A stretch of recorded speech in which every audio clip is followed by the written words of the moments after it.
جہاں سے اس نے مجھ سے سوال کیا کہ عمران خان صاحب نے جو مدینے کی ریاست کا تصور دیا تھا تو اس میں کامیاب کیوں نہیں ہوئے؟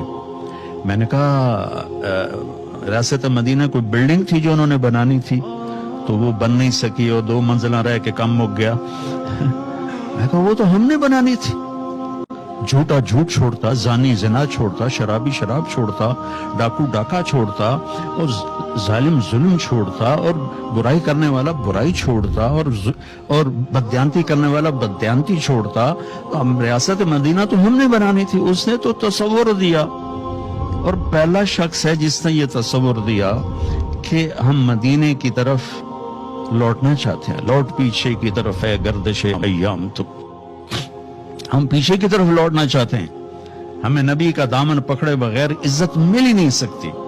ساری دنیا کے اولیاء کرام وہ کابینہ بن جائیں، اور سارے دنیا کے بڑے بڑے اولیاء صدر وزیر اعظم بن جائیں، اور میری قوم جھوٹ پہ ہو، اور بددیانتی پہ ہو، اور ظلم پہ ہو، اور رشوت پہ ہو، اور زنا پہ ہو، اور شراب پہ ہو، اور جوئے پہ ہو، اور ماں باپ کی نافرمانی پر ہو، اور حقوق مارنے پر ہو، تو اللہ کی قسم یہ بھی ہمارے حالات نہیں بدل سکتے۔